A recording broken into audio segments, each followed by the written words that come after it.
राधे राधे भक्तों, आज हम इस वीडियो में जानेंगे मीरा जी के बारे में। पिछले जन्म में मीरा जी कौन थी? आइए जानते हैं कि मान्यताओं के अनुसार मीरा रानी कौन थी और कलयुग में मीरा जी को क्यों जन्म लेना पड़ा था। भक्तों, एक बार की बात है कि कृष्ण जी का एक ग्वाला था। उसने विवाह किया बरसाने में। पहले ऐसा होता था, जब बचपन में छोटे बच्चों के विवाह कर दिए जाते थे तो लड़की को बड़ी होने के बाद ससुराल भेजा जाता था। इस प्रथा को गोना कहते थे। दोनों बड़े हो गए थे। इस गोना की रस्म को पूरा करने के लिए ग्वाला अपनी पत्नी को लेने के लिए बरसाना चल पड़ा। वह रास्ते से गांव से गुजर रहा था, तभी उस ग्वाले को श्री कृष्ण जी मिले। जब ग्वाला श्री कृष्ण जी को मिला तो श्री कृष्ण जी ने ग्वाले से पूछा कि भाई, तुम कहाँ जा रहे हो? श्री कृष्ण ने अपने दोस्त ग्वाले को कहा, जब भी तुम भाभी को लेके आओ तो उनका मुख मुझे जरूर दिखाना। ग्वाला ये बोलने लगा, ठीक है, सबसे पहले मुख मैं तुम्हें ही दिखाऊंगा। बरसाना पहुंचा और ग्वाले की पत्नी का नाम था माधवी। जब बरसाना पहुंचा ग्वाला लेने के लिए अपनी पत्नी को, तो माधवी की माँ माधवी से बोलने लगी, जब वह अपने ससुराल के लिए विदा होने लगी, कि छोरी, तू जा तो रही है, नंद गांव में एक नंद का लड़का रहता है जिसका नाम कृष्ण है। अगर वो गलती से भी दिख जाए तो उस कृष्ण को अपना चेहरा मत दिखाना। तुम अपना चेहरा उसको दिखाना और ना ही उसका चेहरा तुम देखना। माधवी ने अपनी माँ से बोला कि ऐसा क्यों? तो उसकी माधवी की माँ बोली, वो लड़का बड़ा ही खतरनाक है। उसका पति माधवी को बिठाकर बरसाने से चल पड़ा और नंदगांव की सीमा पर पहुंच गया। तभी उसके सामने खड़े श्री कृष्ण मिल गई। वो बोले, अरे भैया, ले आया बहू को? ग्वाला बोला, हाँ भैया, कृष्ण जी को मैं ले आया।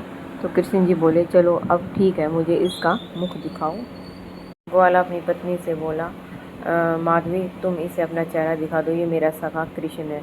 माधवी ने जैसे ही नाम सुना कृष्ण, तभी माधवी समझ गई ये वही ग्वाला है जिसने मैया ने इससे अपना मुख दिखाने या इसका मुख देखने के लिए मना किया था।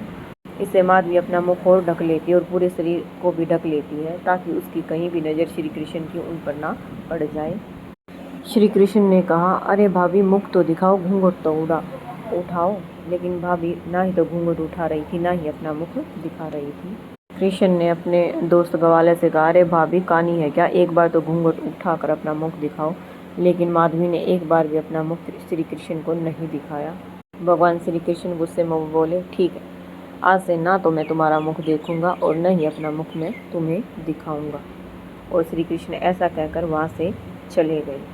यही प्रतिज्ञा माधवी हर रोज निभा रही है। जैसे जैसे श्री कृष्ण उसको दिखाई देते, या तो अपना मुख ढक लेती या वो कहीं छिप जाती थी, घूंघट कर लेती थी।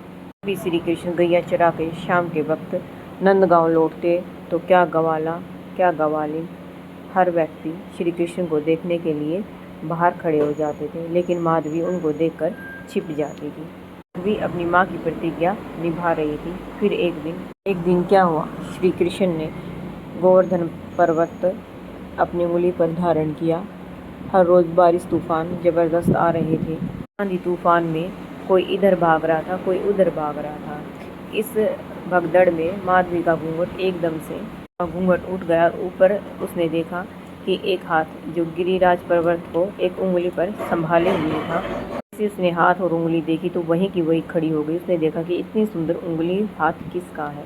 आगे गई तो कंधे तक दृष्टि गई, थोड़ी आगे तक गई तो कंठ तक दृष्टि गई। आंखों को देखा, जैसे ही आंखों को देखा, जहाँ खड़ी थी मैया वहीं खड़ी की खड़ी रह गई।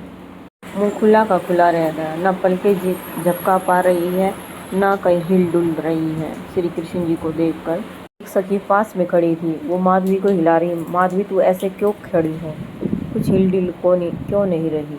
पर संकट आया हुआ, उसने अपनी सखी से पूछा, माधवी ने, इतना सुंदर यह मनुष्य कौन है जिसने अपनी उंगली पर गिरिराज पर्वत धारण कर रखा है? बोली, अरे पगली, ये वही कृष्ण है जिससे तुम भागती फिर रही थी। माधवी की आंखों से आंसू बहने लगे। माँ को कहती है, माँ, तुमने ये क्या करवा दिया, कैसी शिक्षा दे दी तुमने, तब मुझे कन्हैया के दर्शन से वंचित रखा। आज से मैं इस लाज लज्जा को फेंक दूंगी। और उसने प्रण किया। यही माधवी अगले जन्म में मीराबाई के रूप में प्रकट हो जाती है। तो हम ये जानते हैं कि मीराबाई ने समाज की रीति रिवाजों और लज्जा को त्याग दिया और सारे बंधनों को त्याग कर श्री कृष्ण की भक्ति में लीन हो गई। उन्होंने मीरा को बहुत समझाया, लेकिन मीरा ने सारे बंधन तोड़ दिए। कन्या के लिए उस समय उस समाज में सारे बंधन तोड़ना, इस तरह जीवन व्यतीत करना बहुत ही मुश्किल था। लेकिन मीराबाई ने सारे बंधन तोड़कर कृष्ण की भक्ति में लीन हो गई। मीराबाई ने सब कुछ त्याग दिया और सिर्फ श्री कृष्ण को समर्पित हो गई। तरह श्री कृष्ण के प्रेम में डूब गई और मीराबाई ने पिछले जन्म में जो माधवी थी अपनी गलती सुधार ली। लज्जा तार कर श्री कृष्ण जी के दर्शन करने लगे और उनकी भक्ति में लीन हो गई। मीराबाई श्री कृष्ण को गिरधर कहकर पुकारती थी, क्योंकि जब पहले स्वरूप में उनका जो मन मोह लिया था वो गिरिराज पर्वत उठाए हुए था। इस तरह इस वीडियो में आपने जाना कि मीराबाई पिछले जन्म में माधवी नाम की एक गोपी थी। अगर आपको वीडियो अच्छी लगी हो तो लाइक करें, कमेंट में राधे राधे लिखें और चैनल को सब्सक्राइब करें। जय श्री राधे रानी।